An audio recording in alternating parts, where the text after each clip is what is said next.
Hola, muy bien, muchas gracias por la invitación.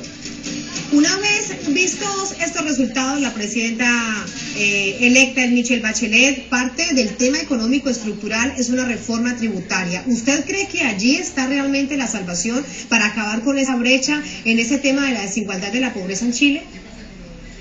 Bueno, sin duda el tema tributario para efectos de lograr mejores distribuciones de ingresos es un mecanismo comprobado a nivel mundial. Chile desde el año 84 tiene un sistema que es único a nivel mundial, en donde los ricos pueden pueden ocupar una serie de mecanismos para finalmente no pagar impuestos. Y eso los sucesivos gobiernos de la concertación lo mantuvieron. De manera tal que sin duda que se hace necesario esa transformación. Ahora, el tema de la reforma tributaria no es único. Se necesita también, por ejemplo, una reforma laboral profunda, dado que hoy en día los trabajadores no tienen participación democrática, ellos no pueden tomar decisiones a efecto de transformar su realidad. Y eso también es una herencia de la dictadura. Es decir, tenemos un sistema que está configurado en lo socioeconómico en base a ciertos pilares que aún se mantienen totalmente vigentes de la época dictatorial. Con respecto a este tema, hay otro que le preocupa muchísimo a los ciudadanos en Chile, porque lo vimos a lo largo de las dos campañas, primera vuelta y también en esta segunda vuelta, el tema de las pensiones. No podrán pensionarse y si algún día lo logran será con un dinero que nunca les va a alcanzar para vivir. ¿Usted cree que en este momento también existe, además, la posibilidad política de entrar a reformar el tema de las pensiones? Efectivamente, el tema de las pensiones en Chile es un nudo central. Su autor, José Piñera, el hermano del presidente que hoy en día está saliendo del gobierno, fue el creador. Y él dice que incluso es la madre de todas las batallas. Hoy en día el sistema de pensiones no cumple con su objetivo, que es dar pensiones dignas, y en lo que sí ha sido muy exitoso es en financiarizar al alto empresariado, a los grandes grupos económicos. Las pensiones, el dinero de los trabajadores sirve como combustible para que esos grupos puedan seguir creciendo. Entonces, sin duda que hay que hacer una reforma estructural también en las pensiones, que hoy en día es un sistema de capitalización individual que logra tasas de reemplazo que son dentro de las más bajas de la OECD y muy por debajo de lo que prometía el sistema. Estamos hablando de cerca de un 33% para las mujeres y algo más de 40% para el caso de los hombres, del último sueldo. Entonces, es un sistema que sin duda lleva a que los pensionados deban enfrentar una situación muy complicada al momento de pensionarse, de su vejez. Profesor, vamos a leer una información y seguimos con este análisis desde la perspectiva económica. El gobierno venezolano felicita a la nueva presidenta de Chile, Michelle Bachelet, tras el triunfo en la segunda vuelta de los comicios presidenciales. Un comunicado emitido por el gobierno venezolano destaca que la victoria del pueblo chileno fortalece la unión de la región suramericana, latinoamericana y caribeña, garantizando la continuidad de la construcción de la patria grande, que tiene como objetivo el desarrollo para nuestros pueblos. El presidente Nicolás Maduro Moro desea el mayor de los éxitos y expresa todo su apoyo a quien por su tenacidad de mujer luchadora, por su constancia y disciplina, ha logrado ser nuevamente electa como presidenta para trabajar por Chile y por Suramérica.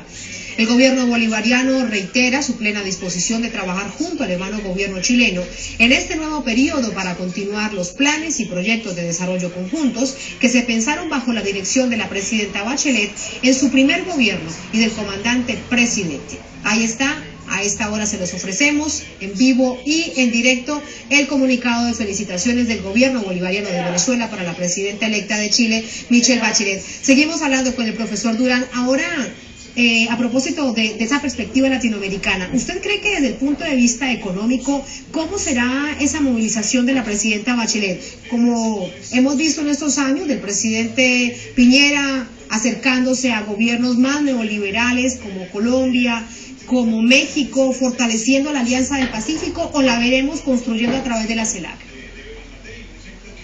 Yo creo que es muy importante lograr una convergencia, también una coordinación regional, precisamente con gobiernos que están más orientados hacia nuevos idearios de estrategia de desarrollo, como por ejemplo lo que se está viviendo en Ecuador.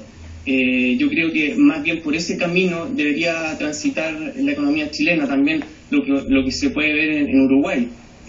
Más que acercarse, ¿no es cierto?, a gobiernos que beben de una influencia mucho más neoliberal, que es precisamente lo que en los últimos años le ha pegado tan fuerte al caso chileno. y lo que ha mantenido a que gran parte de la población esté muy desencantada y con mucho malestar, que es del todo justificable, producto, por ejemplo, de que las condiciones materiales en Chile son muy bajas. Pensemos de que más del 70% de los hogares en Chile viven con menos de $1.500 al mes. Es decir, uno podría incluso afirmar que la clase media, en el sentido de que puede satisfacer las necesidades básicas y tener una mínima capacidad de ahorro, en Chile prácticamente no existe. Es decir, hay una polarización muy alta en términos de ingresos. Profesor, esta es una reflexión en términos ideales, pero conociendo a Michelle Bachelet, viene ya de una primera presidencia, ¿usted qué cree que hará? ¿Se irá hacia gobiernos progresistas, se inclinará hacia México, hacia la Alianza del Pacífico o hacia la CELAC? ¿Cómo cree usted que ella actuará en este segundo programa de gobierno, teniendo en cuenta también como base este plan programático que le habrá ofrecido a todos los chilenos? Bueno, yo creo que ahí sin duda va a tener que jugar un rol muy importante en lo que digan los movimientos sociales, que es un poco lo que ha detonado el programa de Michelle Bachelet en cuanto a la transformación en educación, por ejemplo. Y en ese sentido, avanzar a mirar otras realidades latinoamericanas que tienen, por ejemplo, la educación garantizada o ciertos derechos sociales que son mínimos, va a estar de la mano con que los movimientos sociales acá en Chile también hagan y soliciten de manera con mucha convicción en el fondo que se cumpla con ese programa. Si eso no es así, entonces podemos correr el riesgo que efectivamente el programa y la candidata Bachelet en el fondo no se acerque mucho a esos terrenos, producto de todo el equipo también económico que en general siempre ahí está en la disputa, ¿no es cierto?, entre lo que es la figura de los asesores económicos que están detrás de la candidata Bachelet.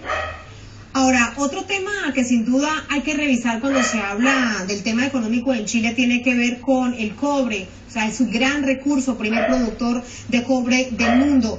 ¿Cuál cree usted que debería ser la estrategia para que el cobre realmente obtenga el ingreso necesario y que se vea reflejado en las necesidades de la gente? Bueno, ahí nos conectamos directamente también con lo que es la reforma tributaria, ¿no es cierto? Se requiere una mayor recaudación. Y sin duda que el tema de la minería del cobre, Chile es un país que depende mucho del cobre, más del 60% de las exportaciones son productos del cobre, y por otro lado cerca del 90% de las exportaciones son de bajo valor agregado.